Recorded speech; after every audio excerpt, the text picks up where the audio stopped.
ਸਤਿ ਸ਼੍ਰੀ ਅਕਾਲ। ਤੁਸੀਂ ਵੇਖ ਰਹੇ ਹੋ ਟੀਵੀ ਪੰਜਾਬ ਤੇ ਮੈਂ ਹਾਂ ਤੁਹਾਡੇ ਨਾਲ ਇੰਦਰਪ੍ਰੀਤ ਕੌਰ ਸੰਗੀੜਾ। ਵੀਕਲੀ ਬੁਲੇਟਿਨ ਵਿੱਚ ਤੁਹਾਡਾ ਸਵਾਗਤ ਹੈ, ਜਿੱਥੇ ਗੱਲਬਾਤ ਉਹਨਾਂ ਖਬਰਾਂ ਦੀ ਕਰਾਂਗੇ ਜਿਹੜੀਆਂ ਕੈਨੇਡਾ ਵਿੱਚ ਹਫ਼ਤਾ ਭਰ ਖਾਸ ਰਹੀਆਂ। ਨਜ਼ਰ ਮਾਰਦੇ ਹਾਂ ਹੈਡਲਾਈਨਸ ਤੇ। ਇਮੀਗ੍ਰੇਸ਼ਨ ਬਾਰੇ ਹੋਇਆ ਵੱਡਾ ਐਲਾਨ। ਫਾਈਲਾਂ ਤੇ 6 ਮਹੀਨੇ ਵਿੱਚ ਆਵੇਗਾ ਫੈਸਲਾ। ਪਾਉਸ ਵੀਜ਼ਾ ਵਾਲੇ ਹੋ ਰਹੇ ਪਰੇਸ਼ਾਨ। IRCC ਕੋਲ ਵਧ ਰਿਹਾ ਬੈਕਲੌਗ। ਘਰ ਖਰੀਦਣ ਵਾਲਿਆਂ ਲਈ ਚੰਗੀ ਖਬਰ, ਕੈਨੇਡਾ ਵਿੱਚ ਘਰ ਹੋਏ ਸਸਤੇ। ਪਾਣੀ ਵਿੱਚ ਡੁੱਬਣ ਨਾਲ ਪੰਜਾਬੀ ਦੀ ਗਈ ਜਾਨ। ਕੈਨੇਡਾ ਤੋਂ ਸਾਹਮਣੇ ਆਇਆ ਮਾਮਲਾ। ਮਹਿੰਗਾਈ ਨੇ ਤੋੜੇ 31 ਸਾਲ ਦੇ ਰਿਕਾਰਡ। ਅਰਥ ਸ਼ਾਸਤਰੀਆਂ ਦਾ ਅੰਦਾਜ਼ਾ ਹੋਇਆ ਗਲਤ। ਇਸ ਹਫ਼ਤੇ ਇਮੀਗ੍ਰੇਸ਼ਨ ਨਾਲ ਜੁੜੀ ਹੋਈ ਇੱਕ ਚੰਗੀ ਖਬਰ ਸਾਹਮਣੇ ਆਈ, ਜਿੱਥੇ ਵਿਭਾਗ ਵੱਲੋਂ ਦੱਸਿਆ ਗਿਆ ਕਿ ਫਾਈਲਾਂ ਤੇ ਹੁਣ 6 ਮਹੀਨੇ ਵਿੱਚ ਸਮਾਂ ਆਵੇਗਾ। IRCC ਦਾ ਕਹਿਣਾ ਹੈ ਕਿ ਜਿਹੜੇ ਐਕਸਪ੍ਰੈਸ ਐਂਟਰੀ ਕੈਂਡੀਡੇਟਸ ਨੇ ਜਿਨ੍ਹਾਂ ਵੱਲੋਂ ਫਾਈਲਾਂ ਲਗਾਈਆਂ ਗਈਆਂ, ਉਹਨਾਂ ਦੀਆਂ ਫਾਈਲਾਂ ਤੇ 6 ਮਹੀਨੇ ਵਿੱਚ ਹੀ ਫੈਸਲਾ ਸੁਣਾ ਦਿੱਤਾ ਜਾਵੇਗਾ। ਇਮੀਗ੍ਰੇਸ਼ਨ ਨਾਲ ਸੰਬੰਧਿਤ ਇੱਕ ਵੱਡੀ ਖੁਸ਼ਖਬਰੀ ਕੈਨੇਡਾ ਤੋਂ ਸਾਹਮਣੇ ਆਈ ਹੈ, ਜਿੱਥੇ ਦੱਸਿਆ ਜਾ ਰਿਹਾ ਹੈ ਕਿ ਫਾਈਲਾਂ ਉੱਪਰ ਜਲਦ ਫੈਸਲਾ ਸੁਣਾਇਆ ਜਾਵੇਗਾ। ਹੁਣ ਜਿਹੜੇ ਐਕਸਪ੍ਰੈਸ ਐਂਟਰੀ ਅਧੀਨ ਅਰਜ਼ੀਆਂ ਲਗਾਉਣਗੇ, ਉਹਨਾਂ ਦੀਆਂ ਅਰਜ਼ੀਆਂ ਉੱਪਰ 6 ਮਹੀਨਿਆਂ ਅੰਦਰ ਹੀ ਫੈਸਲਾ ਆ ਜਾਵੇਗਾ, ਜਿਸ ਦਾ ਮਤਲਬ ਹੈ ਕਿ ਪਹਿਲਾਂ ਜਿਹੜੇ ਅਪਲਾਈ ਕਰਨ ਵਾਲਿਆਂ ਨੂੰ ਲੰਬਾ ਇੰਤਜ਼ਾਰ ਕਰਨਾ ਪੈਂਦਾ ਸੀ, ਹੁਣ ਅਜਿਹਾ ਨਹੀਂ ਹੋਵੇਗਾ। ਦੱਸ ਦੇਈਏ ਕਿ ਇਮੀਗ੍ਰੇਸ਼ਨ ਵਿਭਾਗ ਵੱਲੋਂ ਹੁਣ ਲਗਾਤਾਰ ਕੋਸ਼ਿਸ਼ ਕੀਤੀ ਜਾ ਰਹੀ ਹੈ ਕਿ ਜਲਦ ਤੋਂ ਜਲਦ ਇਮੀਗ੍ਰੇਸ਼ਨ ਦੇ ਪੱਧਰ ਨੂੰ ਪ੍ਰੀ ਪੈਂਡੈਮਿਕ ਲੈਵਲ ਉੱਪਰ ਮੁੜ ਤੋਂ ਲਿਆਂਦਾ ਜਾਵੇ। ਪੈਂਡੈਮਿਕ ਕਾਰਨ ਬਹੁਤ ਸਾਰੀਆਂ ਅਰਜ਼ੀਆਂ ਫਸ ਗਈਆਂ ਤੇ ਅਰਜ਼ੀਆਂ ਲਗਾਉਣ ਵਾਲਿਆਂ ਨੂੰ ਕਾਫੀ ਲੰਬਾ ਇੰਤਜ਼ਾਰ ਕਰਨਾ ਪੈ ਰਿਹਾ ਹੈ। Non Canadian experience class express entry applicants ਨੂੰ 20 ਮਹੀਨੇ ਦਾ ਇੰਤਜ਼ਾਰ ਕਰਨਾ ਪੈ ਰਿਹਾ ਹੈ, ਪਰ ਹੁਣ ਵਿਭਾਗ ਨੇ ਕਹਿ ਦਿੱਤਾ ਹੈ ਕਿ 6 ਮਹੀਨਿਆਂ ਦੇ ਅੰਦਰ ਹੀ ਅਰਜ਼ੀਆਂ ਉੱਪਰ ਫੈਸਲਾ ਆ ਜਾਵੇਗਾ। ਇਸ ਤੋਂ ਪਹਿਲਾਂ ਇਮੀਗ੍ਰੇਸ਼ਨ ਮੰਤਰੀ ਵੱਲੋਂ ਐਲਾਨ ਕਰ ਦਿੱਤਾ ਗਿਆ ਕਿ ਜੁਲਾਈ ਮਹੀਨੇ ਵਿੱਚ federal skilled worker programme Canadian experience class ਵਰਗੇ ਵੱਡੇ ਡਰਾਅ ਮੁੜ ਤੋਂ ਕੱਢੇ ਜਾਣਗੇ। ਹੁਣ ਇਮੀਗ੍ਰੇਸ਼ਨ ਨਾਲ ਜੁੜੀ ਹੋਈ ਜੁਲਾਈ ਮਹੀਨੇ ਵਾਸਤੇ ਇਹ ਵੱਡੀ ਖਬਰ ਸਾਹਮਣੇ ਆਈ ਸੀ, ਕਿਉਂਕਿ ਪੈਂਡੈਮਿਕ ਦੌਰਾਨ ਇਹਨਾਂ ਡਰਾਅਸ ਉੱਪਰ ਰੋਕ ਲਗਾ ਦਿੱਤੀ ਗਈ। ਸਿਰਫ PNP ਡਰਾਅ ਜਾਂ ਫਿਰ PNP specific express entry draw ਹੀ ਐਲਾਨ ਕੀਤੇ ਜਾ ਰਹੇ ਸਨ, ਤੇ ਜਿਹੜੇ ਇਹਨਾਂ ਅਧੀਨ ਅਰਜ਼ੀਆਂ ਲਗਾ ਰਹੇ ਸਨ, ਉਹਨਾਂ ਨੂੰ ਕਾਫੀ ਲੰਬਾ ਇੰਤਜ਼ਾਰ ਵੀ ਕਰਨਾ ਪੈ ਰਿਹਾ ਸੀ। ਦੱਸਣਯੋਗ ਹੈ ਕਿ ਜਿਸ ਤਰ੍ਹਾਂ ਵਿਭਾਗ ਵੱਲੋਂ ਐਲਾਨ ਕੀਤਾ ਗਿਆ ਕਿ ਹੁਣ 6 ਮਹੀਨਿਆਂ ਅੰਦਰ ਹੀ ਫਾਈਲਾਂ ਤੇ ਫੈਸਲਾ ਸੁਣਾ ਦਿੱਤਾ ਜਾਏਗਾ, ਤੇ ਇਹ ਇਮੀਗ੍ਰੇਸ਼ਨ ਵਾਸਤੇ ਇੱਕ ਚੰਗਾ ਸੰਕੇਤ ਹੈ, ਕਿਉਂਕਿ ਇਸ ਨਾਲ ਤੇਜ਼ੀ ਨਾਲ ਫਾਈਲਾਂ ਉੱਪਰ ਫੈਸਲਾ ਆ ਜਾਵੇਗਾ ਤੇ ਉਮੀਦਵਾਰਾਂ ਨੂੰ ਵੀ ਬਹੁਤੀ ਪਰੇਸ਼ਾਨੀ ਜਾਂ ਫਿਰ ਉਡੀਕ ਦਾ ਸਾਹਮਣਾ ਨਹੀਂ ਕਰਨਾ ਪਵੇਗਾ। ਪਿਛਲੇ ਦਿਨੀ ਹੀ ਵਿਭਾਗ ਵੱਲੋਂ ਜਾਣਕਾਰੀ ਸਾਂਝੀ ਕੀਤੀ ਗਈ ਸੀ ਕਿ ਉਹਨਾਂ ਕੋਲ ਕਾਫੀ ਜ਼ਿਆਦਾ ਫਾਈਲਾਂ ਦਾ ਬੈਕਲੌਗ ਇਕੱਠਾ ਹੋ ਚੁੱਕਿਆ ਹੈ। 2 ਮਿਲੀਅਨ ਤੋਂ ਵੱਧ ਇਸ ਸਮੇਂ ਲੋਕ ਆਪਣੀਆਂ ਫਾਈਲਾਂ ਤੇ ਫੈਸਲੇ ਦਾ ਇੰਤਜ਼ਾਰ ਕਰ ਰਹੇ ਨੇ। ਜੇਕਰ ਫਾਈਲਾਂ ਤੇ ਫੈਸਲਾ ਛੇਤੀ ਆਇਆ ਤਾਂ ਫਿਰ ਹੌਲੀ-ਹੌਲੀ ਇਹ ਬੈਕਲੌਗ ਘਟਦਾ ਹੋਇਆ ਦਿਖਾਈ ਦੇਵੇਗਾ। ਸਪਾਊਸ ਵੀਜ਼ਾ ਵਾਲੇ ਕਾਫੀ ਜ਼ਿਆਦਾ ਪਰੇਸ਼ਾਨ ਹੋ ਰਹੇ ਨੇ। ਬਹੁਤ ਸਾਰੇ ਐਪਲੀਕੈਂਟਸ ਅਜਿਹੇ ਨੇ ਜਿਨ੍ਹਾਂ ਵੱਲੋਂ ਕਾਫੀ ਲੰਬੇ ਸਮੇਂ ਤੋਂ ਫਾਈਲਾਂ ਲਗਾਈਆਂ ਹੋਈਆਂ ਨੇ, ਪਰ ਇਹਨਾਂ ਉੱਪਰ ਅਜੇ ਫੈਸਲਾ ਸਾਹਮਣੇ ਨਹੀਂ ਆ ਰਿਹਾ। ਵਿਭਾਗ ਵੱਲੋਂ ਜਾਣਕਾਰੀ ਦਿੱਤੀ ਗਈ ਕਿ ਉਹਨਾਂ ਕੋਲ ਕਾਫੀ ਬੈਕਲੌਗ ਇਕੱਠਾ ਹੋ ਚੁੱਕਿਆ ਹੈ। 2 ਮਿਲੀਅਨ ਤੋਂ ਵੱਧ ਲੋਕ ਇਸ ਸਮੇਂ ਫੈਸਲੇ ਦਾ ਇੰਤਜ਼ਾਰ ਕਰ ਰਹੇ ਨੇ, ਪਰ ਇਸ ਕਾਰਨ ਅਪਲਾਈ ਕਰਨ ਵਾਲੇ ਕਾਫੀ ਪਰੇਸ਼ਾਨ ਨੇ। ਇਮੀਗ੍ਰੇਸ਼ਨ ਵਿਭਾਗ ਕੋਲ ਲਗਾਤਾਰ ਫਾਈਲਾਂ ਦਾ ਬੈਕਲੌਗ ਵਧ ਰਿਹਾ ਹੈ, ਜਿਸ ਕਾਰਨ ਵੀਜ਼ੇ ਦੀ ਉਡੀਕ ਕਰਨ ਵਾਲੇ ਅਤੇ PR ਦੀ ਉਡੀਕ ਕਰਨ ਵਾਲੇ ਕਾਫੀ ਪਰੇਸ਼ਾਨ ਹੋ ਰਹੇ ਨੇ। ਬਹੁਤ ਸਾਰੇ ਸਪਾਊਸ ਅਜਿਹੇ ਹਨ ਜਿਹੜੇ ਕਾਫੀ ਲੰਬੇ ਸਮੇਂ ਤੋਂ ਆਪਣੇ ਪਾਰਟਨਰ ਤੋਂ ਦੂਰ ਬੈਠੇ ਨੇ, ਜਿਨ੍ਹਾਂ ਵੱਲੋਂ ਇੰਤਜ਼ਾਰ ਕੀਤਾ ਜਾ ਰਿਹਾ ਹੈ ਕਿ ਕਦੋਂ ਉਹਨਾਂ ਦੀਆਂ ਫਾਈਲਾਂ ਤੇ ਫੈਸਲਾ ਆਵੇ। ਇਸ ਤੋਂ ਬਾਅਦ ਬਹੁਤ ਸਾਰੇ ਅਜਿਹੇ ਕੈਨੇਡਾ ਵਿੱਚ ਵੀ ਬੈਠੇ ਨੇ ਜਿਹੜੇ PR ਦਾ ਇੰਤਜ਼ਾਰ ਕਰ ਰਹੇ ਨੇ, ਜਿਨ੍ਹਾਂ ਵੱਲੋਂ Tier 2 PR ਪ੍ਰੋਗਰਾਮ ਜਾਂ ਫਿਰ ਹੋਰ ਕਿਸੇ ਪ੍ਰੋਗਰਾਮ ਰਾਹੀਂ ਫਾਈਲ ਲਗਾਈ ਗਈ ਹੈ, ਪਰ ਉਹਨਾਂ ਦੀ ਫਾਈਲ ਤੇ ਅਜੇ ਫੈਸਲਾ ਨਹੀਂ ਆ ਰਿਹਾ। ਇਸ ਤਰ੍ਹਾਂ ਦੇ ਐਪਲੀਕੈਂਟਸ ਲਗਾਤਾਰ ਆਪਣੀ ਪਰੇਸ਼ਾਨੀ ਦੱਸਦੇ ਹੋਏ ਦਿਖਾਈ ਦੇ ਰਹੇ ਨੇ। ਇਮੀਗ੍ਰੇਸ਼ਨ ਵਿਭਾਗ ਵੱਲੋਂ ਪਿਛਲੇ ਦਿਨੀ ਜਾਣਕਾਰੀ ਸਾਂਝੀ ਕਰਦਿਆਂ ਦੱਸਿਆ ਗਿਆ ਕਿ 2 ਮਿਲੀਅਨ ਤੋਂ ਵੱਧ ਲੋਕ ਇਸ ਸਮੇਂ ਫਾਈਲਾਂ ਤੇ ਫੈਸਲੇ ਦਾ ਇੰਤਜ਼ਾਰ ਕਰ ਰਹੇ ਨੇ। ਉਹਨਾਂ ਦਾ ਕਹਿਣਾ ਹੈ ਕਿ ਕਰੋਨਾ ਪੈਂਡੈਮਿਕ ਕਾਰਨ ਜਿਹੜੀਆਂ ਪਾਬੰਦੀਆਂ ਲਗਾਈਆਂ ਗਈਆਂ ਤੇ ਬਾਅਦ ਵਿੱਚ ਯੂਕਰੇਨ ਵਾਸਤੇ ਜਿਹੜਾ ਸਪੈਸ਼ਲ ਪ੍ਰੋਗਰਾਮ ਲਿਆਂਦਾ ਗਿਆ, ਉਸ ਤੋਂ ਬਾਅਦ ਫਾਈਲਾਂ ਦਾ ਬੈਕਲੌਗ ਹੋਰ ਵੀ ਵੱਧ ਗਿਆ। ਵਿਭਾਗ ਤਾਂ ਲਗਾਤਾਰ ਇਹ ਜਾਣਕਾਰੀ ਦੇ ਰਿਹਾ ਹੈ ਕਿ ਉਹਨਾਂ ਕੋਲ ਫਾਈਲਾਂ ਦਾ ਬੈਕਲੌਗ ਇਕੱਠਾ ਹੋ ਗਿਆ, ਪਰ ਦੂਜੇ ਪਾਸੇ ਐਪਲੀਕੈਂਟਸ ਨੂੰ ਕਾਫੀ ਪਰੇਸ਼ਾਨੀ ਆ ਰਹੀ ਹੈ। ਬਹੁਤ ਸਾਰੇ ਲੋਕ ਫਰਸਟ੍ਰੇਟ ਹੋ ਰਹੇ ਨੇ, ਜਿਹੜੇ ਲਗਾਤਾਰ ਆਪਣੀ ਪਰੇਸ਼ਾਨੀ ਦੱਸਦੇ ਹੋਏ ਦਿਖਾਈ ਦੇ ਰਹੇ ਨੇ। ਹਾਲਾਂਕਿ ਪਿਛਲੇ ਦਿਨੀ ਇਮੀਗ੍ਰੇਸ਼ਨ ਵਿਭਾਗ ਵੱਲੋਂ ਇਹ ਜਾਣਕਾਰੀ ਦਿੱਤੀ ਗਈ ਕਿ ਉਹਨਾਂ ਵੱਲੋਂ ਫਾਈਲਾਂ ਤੇ ਜਲਦ ਫੈਸਲਾ ਸੁਣਾਇਆ ਜਾਏਗਾ। ਪਹਿਲਾਂ ਸਪਾਊਸ ਵੀਜ਼ਾ ਬਾਰੇ ਵੀ ਜਾਣਕਾਰੀ ਦਿੱਤੀ ਗਈ ਤੇ ਹੁਣ ਪਿਛਲੇ ਦਿਨੀ ਉਹਨਾਂ ਵੱਲੋਂ ਐਕਸਪ੍ਰੈਸ ਐਂਟਰੀ ਉਮੀਦਵਾਰਾਂ ਦੀਆਂ ਫਾਈਲਾਂ ਦੇ ਸੰਬੰਧ ਵਿੱਚ ਵੀ ਅਪਡੇਟ ਸਾਂਝੀ ਕੀਤੀ।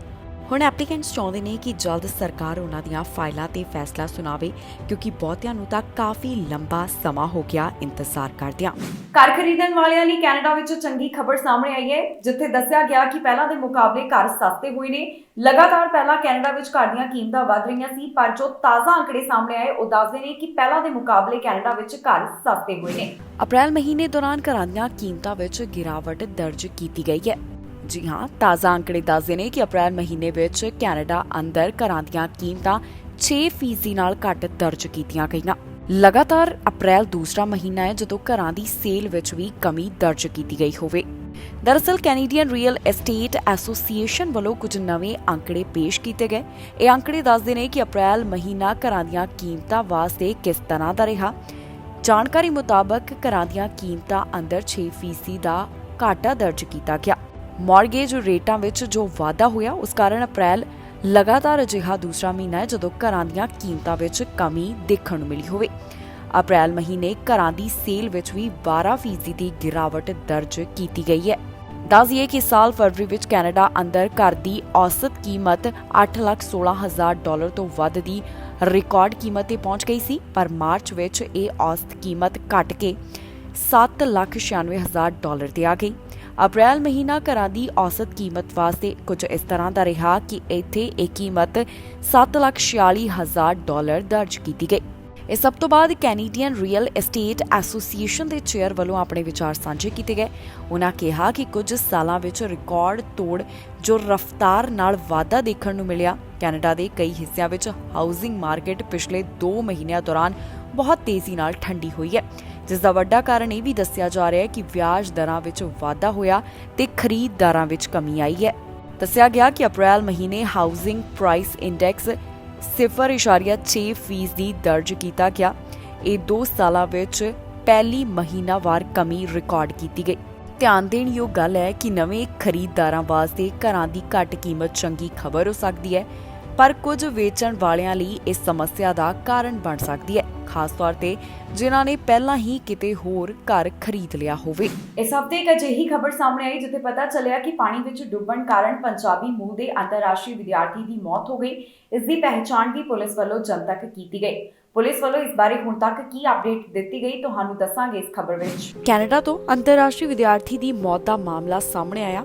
ਦਰਅਸਲ ਪਾਣੀ ਵਿੱਚ ਡੁੱਬਣ ਕਾਰਨ ਪੰਜਾਬੀ ਮੂਲ ਦੇ ਵਿਦਿਆਰਥੀ ਦੀ ਕੈਨੇਡਾ ਵਿੱਚ ਮੌਤ ਹੋ ਗਈ।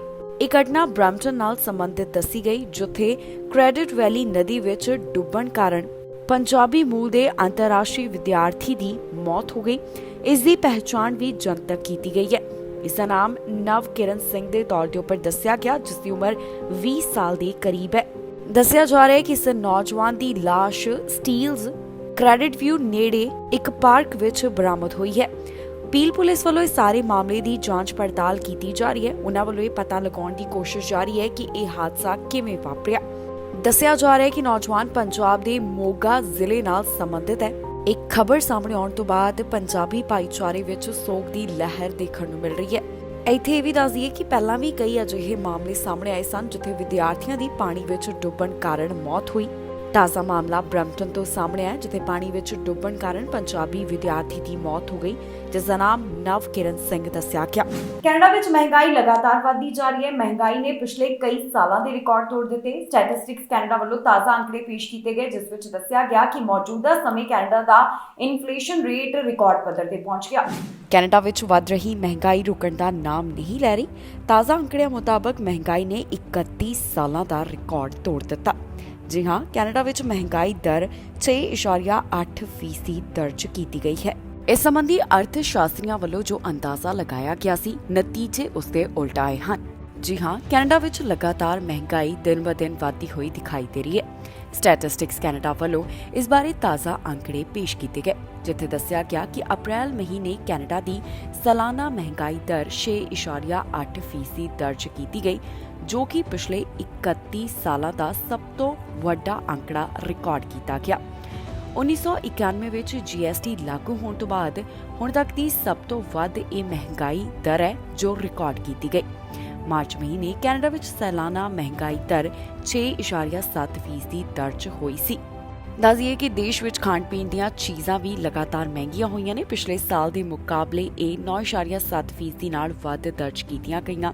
ਰਿਹਾਇਸ਼ ਦੀਆਂ ਕੀਮਤਾਂ ਵਿੱਚ 7.4% ਦਾ ਵਾਧਾ ਹੋਇਆ।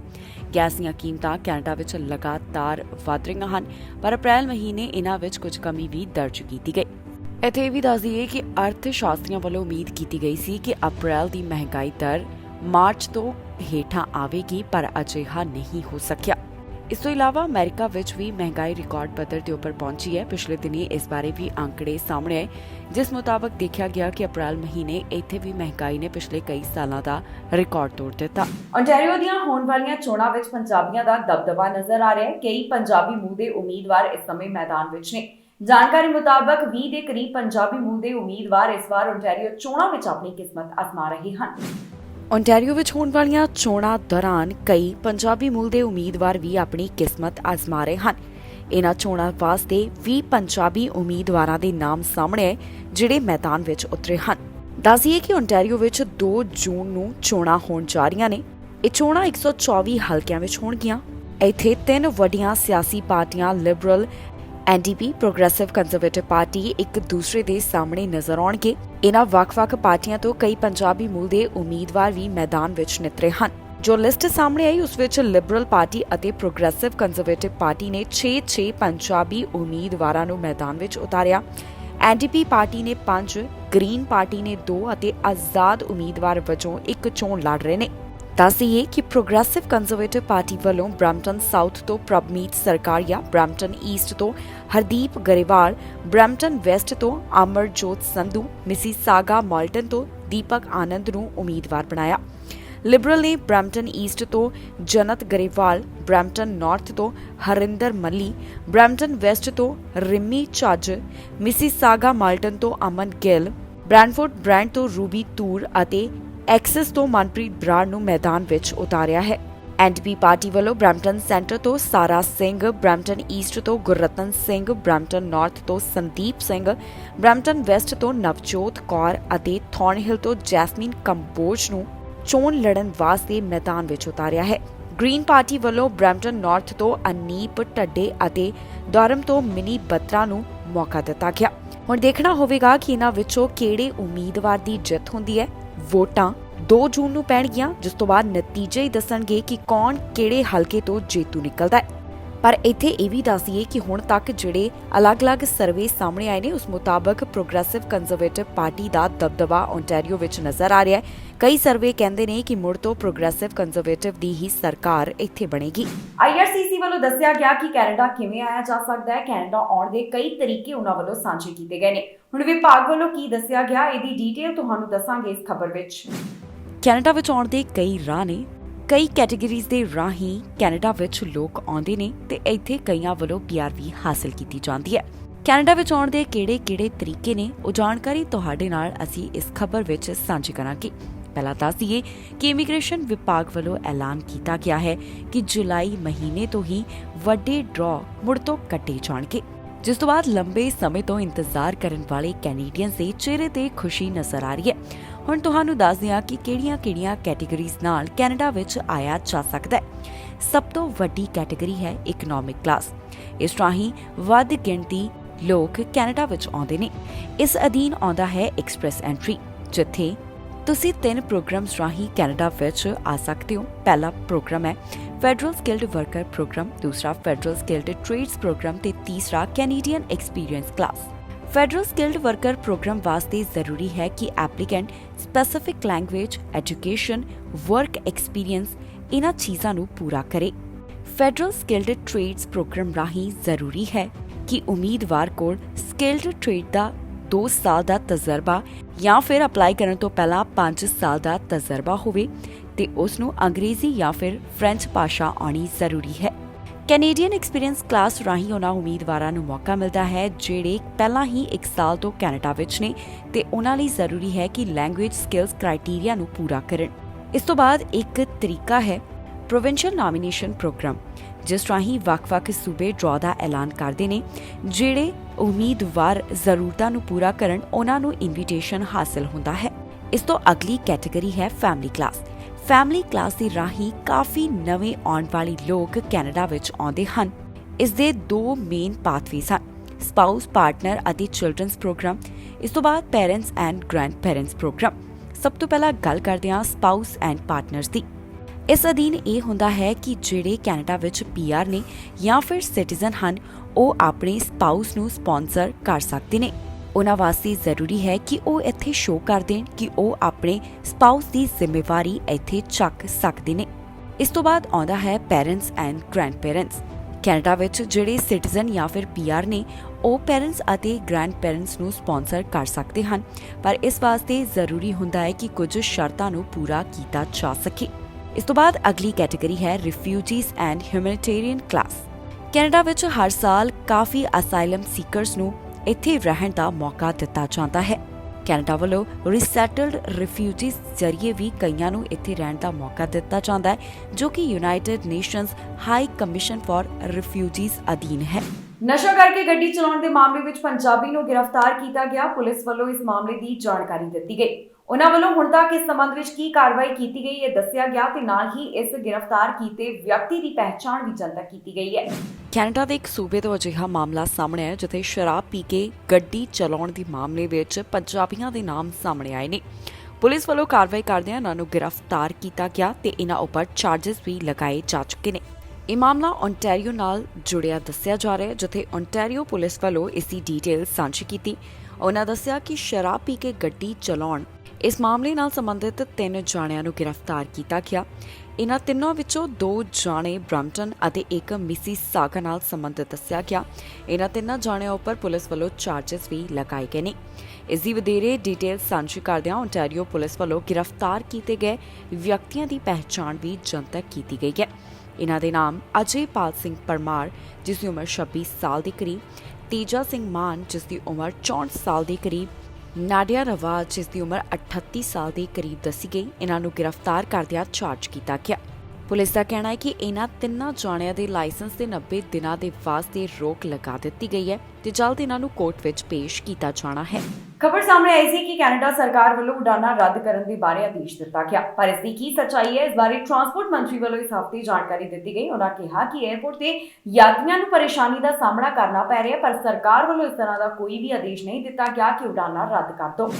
ਕੈਨੇਡਾ ਦੇ ਏਅਰਪੋਰਟ ਤੇ ਯਾਤਰੀਆਂ ਨੂੰ ਪਰੇਸ਼ਾਨੀ ਦਾ ਸਾਹਮਣਾ ਕਰਨਾ ਪੈ ਰਿਹਾ। ਇਸੇ ਵਿੱਚ ਇੱਕ ਖਬਰ ਸਾਹਮਣੇ ਆਈ ਕਿ ਇੱਥੇ ਏਅਰਲਾਈਨਸ ਨੂੰ ਕਹਿ ਦਿੱਤਾ ਗਿਆ ਕਿ ਉਡਾਨਾਂ ਵਿੱਚ ਕਟੌਤੀ ਕੀਤੀ ਜਾਵੇ, ਭਾਵ ਕਿ ਏਅਰਲਾਈਨਸ ਨੂੰ ਉਡਾਨਾਂ ਘੱਟ ਕਰਨ ਵਾਸਤੇ ਨਿਰਦੇਸ਼ ਜਾਰੀ ਕੀਤੇ ਗਏ। ਇਸ ਦੀ ਕੀ ਸੱਚਾਈ ਹੈ, ਇਸ ਦਾ ਜਵਾਬ ਟਰਾਂਸਪੋਰਟ ਮੰਤਰੀ ਵੱਲੋਂ ਦਿੱਤਾ ਗਿਆ। ਟਰਾਂਸਪੋਰਟ ਮੰਤਰੀ ਨੇ ਇਸ ਨੂੰ ਇੱਕ ਅਫਵਾਹ ਦੱਸਿਆ। ਉਹਨਾਂ ਦਾ ਕਹਿਣਾ ਹੈ ਕਿ ਅਥਾਰਟੀ ਵੱਲੋਂ ਏਅਰਲਾਈਨਸ ਨੂੰ ਕੋਈ ਵੀ ਇਸ ਤਰ੍ਹਾਂ ਦਾ ਨਿਰਦੇਸ਼ ਨਹੀਂ ਦਿੱਤਾ ਗਿਆ ਕਿ ਉਹ ਉਡਾਨਾਂ ਨੂੰ ਘੱਟ ਕਰ ਦੇਣ। ਇਹ ਜੋ ਖਬਰ ਹੈ, ਇਸ ਨੂੰ ਉਹਨਾਂ ਵੱਲੋਂ ਗਲਤ ਦੱਸਿਆ ਗਿਆ। ਟਰਾਂਸਪੋਰਟ ਮੰਤਰੀ ਨੇ ਕਿਹਾ ਕਿ ਲਗਾਤਾਰ ਉਹਨਾਂ ਵੱਲੋਂ ਉਪਰਾਲੇ ਕੀਤੇ ਜਾ ਰਹੇ ਨੇ ਕਿ ਯਾਤਰੀਆਂ ਦੀ ਇਸ ਪਰੇਸ਼ਾਨੀ ਦਾ ਜਲਦ ਤੋਂ ਜਲਦ ਹੱਲ ਲੱਭਿਆ ਜਾਵੇ, ਕਿਉਂਕਿ ਏਅਰਪੋਰਟ 'ਤੇ ਯਾਤਰੀਆਂ ਨੂੰ ਲੰਬੀਆਂ ਲਾਈਨਾਂ ਵਿੱਚ ਲੱਗਣਾ ਪੈ ਰਿਹਾ ਹੈ। ਕਈਆਂ ਦੀਆਂ ਉਡਾਨਾਂ ਵੀ ਡੀਲੇ ਹੋ ਰਹੀਆਂ ਨੇ। ਯਾਤਰੀਆਂ ਨੂੰ ਜਿਹੜੀ ਹੁਣ ਇਹ ਪਰੇਸ਼ਾਨੀ ਆ ਰਹੀ ਹੈ, ਉਸ ਨੂੰ ਜਲਦ ਨਿਪਟਾਉਣ ਸੰਬੰਧੀ ਟਰਾਂਸਪੋਰਟ ਮੰਤਰੀ ਵੱਲੋਂ ਸਮੇਂ-ਸਮੇਂ ਤੇ ਜਾਣਕਾਰੀ ਦਿੱਤੀ ਜਾ ਰਹੀ ਹੈ। ਯਾਤਰੀਆਂ ਨੂੰ ਹੋ ਰਹੀ ਪਰੇਸ਼ਾਨੀ ਅਤੇ ਉਡਾਨਾਂ ਵਿੱਚ ਹੋ ਰਹੀ ਦੇਰੀ ਦਾ ਕਾਰਨ ਵੀ ਸਾਹਮਣੇ ਆਇਆ। ਦਰਅਸਲ ਏਅਰਪੋਰਟਸ ਤੇ ਜੋ ਇਸ ਸਮੇਂ ਸਟਾਫ ਦੀ ਕਮੀ ਹੈ, ਉਸ ਕਾਰਨ ਯਾਤਰੀ ਪ੍ਰਭਾਵਿਤ ਹੋ ਰਹੇ ਨੇ, ਕਿਉਂਕਿ ਉਹਨਾਂ ਨੂੰ ਚੈਕਿੰਗ ਦੇ ਵਿੱਚ ਜ਼ਿਆਦਾ ਸਮਾਂ ਲੱਗ ਰਿਹਾ ਹੈ, ਜਿਸ ਕਾਰਨ ਉਹਨਾਂ ਨੂੰ ਲੰਬੀਆਂ ਲਾਈਨਾਂ ਵਿੱਚ ਲੱਗਣਾ ਪੈ ਰਿਹਾ ਹੈ। ਇਸ ਤਰ੍ਹਾਂ ਦੀ ਸਥਿਤੀ ਵਿੱਚ ਏਅਰਲਾਈਨਸ ਏਅਰਪੋਰਟ ਲਗਾਤਾਰ ਆਮ ਲੋਕਾਂ ਨੂੰ ਸਲਾਹ ਦੇ ਰਹੇ ਨੇ ਕਿ ਉਹ ਸਮੇਂ ਤੋਂ ਪਹਿਲਾਂ ਏਅਰਪੋਰਟ ਪਹੁੰਚਣ, ਚਾਹੇ ਉਹਨਾਂ ਨੇ ਡੋਮੈਸਟਿਕ ਯਾਤਰਾ ਕਰਨੀ ਹੈ ਜਾਂ ਫਿਰ ਉਹ ਅੰਤਰਰਾਸ਼ਟਰੀ ਯਾਤਰਾ ਕਰਨਾ ਚਾਹੁੰਦੇ ਨੇ। ਯਾਤਰੀਆਂ ਵਾਸਤੇ ਜ਼ਰੂਰੀ ਹੈ ਕਿ ਉਹ ਸਮੇਂ ਤੋਂ ਪਹਿਲਾਂ ਏਅਰਪੋਰਟ ਤੇ ਪਹੁੰਚਣ ਤਾਂ ਕਿ ਉਹਨਾਂ ਨੂੰ ਕਿਸੇ ਵੀ ਪਰੇਸ਼ਾਨੀ ਦਾ ਸਾਹਮਣਾ ਨਾ ਕਰਨਾ ਪਵੇ। ਬਾਰਡਰ ਰਾਹੀਂ ਜਾਣ ਵਾਲੇ ਧਿਆਨ ਦੇਣ, ਕਿਉਂਕਿ ਬਾਰਡਰ ਸੰਬੰਧੀ ਨਵੇਂ ਨਿਯਮ ਜਾਰੀ ਕੀਤੇ ਗਏ। ਬਾਰਡਰ ਅਧਿਕਾਰੀਆਂ ਵੱਲੋਂ ਦੱਸਿਆ ਗਿਆ ਕਿ ਕਿਹੜੀਆਂ ਚੀਜ਼ਾਂ ਬਾਰਡਰ ਰਾਹੀਂ ਜਾਣ ਵਾਲਿਆਂ ਲਈ ਜ਼ਰੂਰੀ ਹੈ, ਕਿਹੜੇ ਨਿਯਮਾਂ ਦਾ ਉਹਨਾਂ ਵੱਲੋਂ ਜ਼ਿਕਰ ਕੀਤਾ ਗਿਆ। ਡੀਟੇਲ ਤੁਹਾਨੂੰ ਦੱਸਾਂਗੇ ਇਸ ਖਬਰ ਵਿੱਚ। ਵੀਕਐਂਡ ਦੌਰਾਨ ਬਾਰਡਰ ਰਾਹੀਂ ਜਾਣ ਵਾਲਿਆਂ ਨੂੰ ਕਾਫੀ ਪਰੇਸ਼ਾਨੀ ਆਉਂਦੀ ਹੈ, ਪਰ ਹੁਣ CBSA ਵੱਲੋਂ ਇਸ ਦਾ ਹੱਲ ਕੱਢਿਆ ਗਿਆ। ਉਹਨਾਂ ਵੱਲੋਂ ਦੱਸਿਆ ਗਿਆ ਹੈ ਕਿ ਕਿਵੇਂ ਲੌਂਗ ਵੀਕਐਂਡ ਦੌਰਾਨ ਲੰਬੀਆਂ ਲਾਈਨਾਂ ਵਿੱਚ ਲੱਗਣ ਤੋਂ ਬਚਿਆ ਜਾ ਸਕਦਾ ਹੈ। ਬਾਰਡਰ ਏਜੰਸੀ ਦਾ ਕਹਿਣਾ ਹੈ ਕਿ ਜਿਨ੍ਹਾਂ ਨੇ ਵੀ ਕੈਨੇਡਾ ਜਾਂ ਫਿਰ ਅਮਰੀਕਾ ਬਾਰਡਰ ਰਾਹੀਂ ਜਾਣਾ ਹੈ, ਉਹਨਾਂ ਵਾਸਤੇ ਜ਼ਰੂਰੀ ਹੈ ਕਿ ਉਹ ਅਰਾਈਵ ਕੈਨ ਐਪ ਆਪਣੇ ਕੋਲ ਰੱਖਣ ਤੇ ਇਸ ਵਿੱਚ ਜਿਹੜੇ ਡਾਕੂਮੈਂਟਸ ਦੀ ਜ਼ਰੂਰਤ ਹੈ, ਉਹਨਾਂ ਨੂੰ ਪਹਿਲਾਂ ਹੀ ਅਪਲੋਡ ਕਰ ਦੇਣ। ਜ਼ਰੂਰੀ ਡਾਕੂਮੈਂਟਸ ਇਸ ਅਰਾਈਵ ਕੈਨ ਐਪ ਵਿੱਚ 72 ਘੰਟੇ ਦੌਰਾਨ ਭਰਨੇ ਜ਼ਰੂਰੀ ਹਨ। ਤੇ ਜ਼ਰੂਰੀ ਹੈ ਕਿ ਇਸ ਦਾ ਅਪ ਟੂ ਡੇਟ ਵਰਜ਼ਨ ਹੀ ਆਪਣੇ ਮੋਬਾਈਲ ਵਿੱਚ ਰੱਖਿਆ ਜਾਵੇ। ਯਾਤਰੀ arrive can app the screenshot ਰੱਖ ਸਕਦੇ ਹਨ ਤਾਂ ਕਿ ਜੇਕਰ ਤੁਹਾਡੇ ਮੋਬਾਈਲ ਦੇ ਵਿੱਚ ਡਾਟਾ ਨਹੀਂ ਹੈ ਜਾਂ ਫਿਰ ਕੋਈ ਹੋਰ ਦਿੱਕਤ ਹੈ ਤਾਂ ਤੁਸੀਂ ਆਸਾਨੀ ਨਾਲ ਇਹ ਸਕਰੀਨਸ਼ਾਟ ਦਿਖਾ ਸਕੋਗੇ। ਯਾਤਰੀਆਂ ਵਾਸਤੇ ਜ਼ਰੂਰੀ ਹੈ ਕਿ ਕੋਵਿਡ-19 ਦੌਰਾਨ ਬਾਰਡਰ ਸੰਬੰਧੀ ਜਿਹੜੇ ਨਿਯਮ ਨੇ ਉਹਨਾਂ ਦੀ ਪਾਲਣਾ ਕੀਤੀ ਜਾਵੇ। ਜੇਕਰ ਤੁਸੀਂ ਆਪਣੇ ਬੱਚੇ ਨਾਲ ਬਾਰਡਰ ਰਾਹੀਂ ਦਾਖਲ ਹੋ ਰਹੇ ਹੋ ਤਾਂ ਜ਼ਰੂਰੀ ਹੈ ਕਿ ਤੁਹਾਡੇ ਕੋਲ ਕੰਸੈਂਟ ਲੈਟਰ ਹੋਵੇ। ਇਸ ਤੋਂ ਇਲਾਵਾ ਬਾਰਡਰ ਅਧਿਕਾਰੀ ਤੁਹਾਡੇ ਤੋਂ ਹੋਰ ਵੀ ਕਈ ਸਵਾਲ ਪੁੱਛ ਸਕਦੇ ਨੇ। ਇਸ ਵਿੱਚ ਪੁੱਛਿਆ ਜਾ ਸਕਦਾ ਹੈ ਕਿ ਇਸ ਬੱਚੇ ਨਾਲ ਤੁਹਾਡਾ ਕੀ ਰਿਸ਼ਤਾ ਹੈ ਤੇ ਇਹ ਤੁਹਾਡੇ ਨਾਲ ਕਿਉਂ ਜਾ ਰਿਹਾ ਹੈ। ਤੇ ਜੇਕਰ ਤੁਸੀਂ ਅਮਰੀਕਾ ਤੋਂ ਕੋਈ ਚੀਜ਼ ਖਰੀਦ ਕੇ ਕੈਨੇਡਾ ਵਿੱਚ ਵਾਪਸ ਆ ਰਹੇ ਹੋ ਤਾਂ ਤੁਹਾਨੂੰ ਇਸ ਬਾਰੇ ਜਾਣਕਾਰੀ ਦੇਣੀ ਪਵੇਗੀ। ਬਾਰਡਰ ਅਧਿਕਾਰੀਆਂ ਨੂੰ ਦਿਖਾਉਣ ਵਾਸਤੇ ਤੁਸੀਂ ਆਪਣੀ ਰਸੀਦ ਆਪਣੇ ਕੋਲ ਰੱਖੋ। ਰੈਜ਼ੀਡੈਂਟਸ $200 ਦੀਆਂ ਡਿਊਟੀ ਫ੍ਰੀ ਚੀਜ਼ਾਂ ਲੈ ਕੇ ਜਾ ਸਕਦੇ ਨੇ। ਇਹ 24 ਘੰਟੇ ਦੌਰਾਨ ਹੋ ਸਕਦਾ ਹੈ ਤੇ 48 ਘੰਟਿਆਂ ਦੌਰਾਨ $800 ਦੀਆਂ ਚੀਜ਼ਾਂ ਲਿਜਾਈਆਂ ਜਾ ਸਕਦੀਆਂ ਨੇ। ਜੇਕਰ ਤੁਹਾਡੇ ਕੋਲ ਕੋਈ ਪੋਲਟਰੀ ਪ੍ਰੋਡਕਟ ਹੈ ਜਿਹੜਾ ਪੂਰੀ ਤਰ੍ਹਾਂ ਨਹੀਂ ਪਕਾਇਆ ਗਿਆ, ਕੋਈ ਜਾਨਵਰ ਹੈ, ਕੋਈ ਪੌਦਾ ਹੈ ਜਾਂ ਫਿਰ ਖਾਣ ਪੀਣ ਦੀ ਚੀਜ਼ ਹੈ ਤਾਂ ਤੁਹਾਨੂੰ ਇਸ ਦੀ ਜਾਣਕਾਰੀ ਬਾਰਡਰ ਅਧਿਕਾਰੀ ਨੂੰ ਦੇਣੀ ਜ਼ਰੂਰੀ ਹੋਵੇਗੀ। ਮੌਜੂਦਾ ਸਮੇਂ ਤੁਸੀਂ ਕੋਈ ਵੀ ਜਿੰਦਾ ਪੰਛੀ ਇੰਪੋਰਟ ਨਹੀਂ ਕਰ ਸਕਦੇ। ਇਸ ਤੋਂ ਇਲਾਵਾ ਕੈਨੇਬੀਜ਼ ਲੈ ਕੇ ਜਾਣਾ ਵੀ ਨਿਯਮ ਦੇ ਉਲਟ ਹੈ। ਇਹਨਾਂ ਸਾਰੀਆਂ ਚੀਜ਼ਾਂ ਦੀ ਪਾਲਣਾ ਕਰਕੇ ਤੁਸੀਂ ਆਸਾਨੀ ਨਾਲ ਬਾਰਡਰ ਪਾਰ ਕਰ ਸਕਦੇ ਹੋ ਤੇ ਤੁਹਾਨੂੰ ਕਿਸੇ ਵੀ ਤਰੀਕੇ ਦੀ ਪਰੇਸ਼ਾਨੀ ਦਾ ਸਾਹਮਣਾ ਨਹੀਂ ਕਰਨਾ ਪਵੇਗਾ। ਪ੍ਰਧਾਨ ਮੰਤਰੀ ਜਸਟਿਨ ਟਰੂਡੋ ਵੱਲੋਂ ਅੱਜ ਇੱਕ ਵੱਡਾ ਐਲਾਨ ਕੀਤਾ ਗਿਆ ਜਿੱਥੇ ਦੱਸਿਆ ਗਿਆ ਕਿ ਇਸ ਪ੍ਰੋਗਰਾਮ ਨਾਲ ਵਰਕਰਸ ਨੂੰ ਕਿਵੇਂ ਮਦਦ ਮਿਲੇਗੀ, ਉਹਨਾਂ ਨੂੰ ਸਪੋਰਟ ਕਰਨ ਸੰਬੰਧੀ ਸਰਕਾਰ ਕੀ ਕਦਮ ਚੁੱਕ ਰਹੀ ਹੈ। ਇਹ ਜਾਣਕਾਰੀ ਉਹਨਾਂ ਵੱਲੋਂ ਦਿੱਤੀ ਗਈ। ਪ੍ਰਧਾਨ ਮੰਤਰੀ ਜਸਟਿਨ ਟਰੂਡੋ ਕਿਊਬੈਕ ਵਿੱਚ ਮੌਜੂਦ ਸਨ ਜਿੱਥੇ ਉਹਨਾਂ ਵੱਲੋਂ ਕ੍ਰਿਟੀਕਲ ਮਿਨਰਲਸ ਬਾਰੇ ਜਾਣਕਾਰੀ ਸਾਂਝੀ ਕੀਤੀ ਗਈ ਤੇ ਨਾਲ ਹੀ ਉਹਨਾਂ ਵੱਲੋਂ ਦੱਸਿਆ ਗਿਆ ਕਿ ਇਸ ਸੰਬੰਧ ਵਿੱਚ ਉਹਨਾਂ ਵੱਲੋਂ ਕਿਸ ਤਰ੍ਹਾਂ ਦੇ ਕਦਮ ਚੁੱਕੇ ਜਾ ਰਹੇ ਨੇ ਤਾਂ ਕਿ ਕੰਮ ਕਰਨ ਵਾਲੇ ਵਰਕਰਸ ਨੂੰ ਸਪੋਰਟ ਕੀਤਾ ਜਾ ਸਕੇ। ਇਸ ਬਾਰੇ ਪ੍ਰਧਾਨ ਮੰਤਰੀ ਜਸਟਿਨ ਟਰੂਡੋ ਦਾ ਕੀ ਕਹਿਣਾ ਹੈ, ਆਓ ਤੁਹਾਨੂੰ ਸੁਣਾਉਂਦੇ ਹਾਂ ਉਹਨਾਂ ਦੀ ਜ਼ੁਬਾਨੀ। I think we're very aware that this is a decision that hasn't been an easy one, but it's been an important one. We took this decision to make sure that Canadians remain safe, that our telecommunication networks and our businesses remain secure. And it is the right decision to take for Canada's interests. It's a decision that parallels decisions made by most of our closest allies. And we understand that it may well lead to challenges at the World Trade Organization. But we feel that it is extremely important to stand up for Canadian protection, Canadian interests, and Canadian safety. That's why we took this decision, and we stand by it. Canadian telecom companies now have to remove Huawei and ZTE technology from their networks over the next 5 years. If these Chinese companies pose a risk to national security, why not have the ban and tech removal happen much sooner?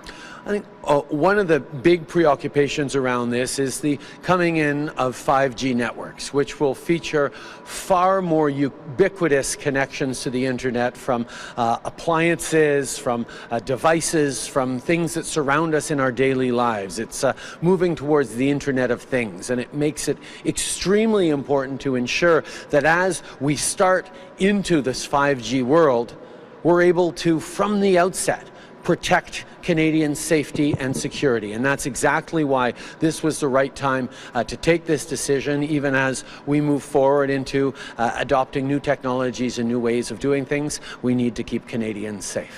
One of the big preoccupations around this is the coming in of 5G networks, which will feature far more ubiquitous connections to the internet from appliances, from devices, from things that surround us in our daily lives. ਇਸ ਦੇ ਨਾਲ ਹੀ ਜਾਂਦੇ ਇੱਕ ਵਾਰ ਫਿਰ ਤੋਂ ਨਜ਼ਰ ਮਾਰਦੇ ਹਾਂ ਹੈਡਲਾਈਨਸ ਤੇ। ਇਮੀਗ੍ਰੇਸ਼ਨ ਬਾਰੇ ਹੋਇਆ ਵੱਡਾ ਐਲਾਨ, ਫਾਈਲਾਂ ਤੇ 6 ਮਹੀਨੇ ਵਿੱਚ ਆਵੇਗਾ ਫੈਸਲਾ। ਪਾਉਸ ਵੀਜ਼ਾ ਵਾਲੇ ਹੋ ਰਹੇ ਪਰੇਸ਼ਾਨ, IRCC ਕੋਲ ਵਧ ਰਿਹਾ ਬੈਕਲੌਗ। ਘਰ ਖਰੀਦਣ ਵਾਲਿਆਂ ਲਈ ਚੰਗੀ ਖਬਰ, ਕੈਨੇਡਾ ਵਿੱਚ ਘਰ ਹੋਏ ਸਸਤੇ।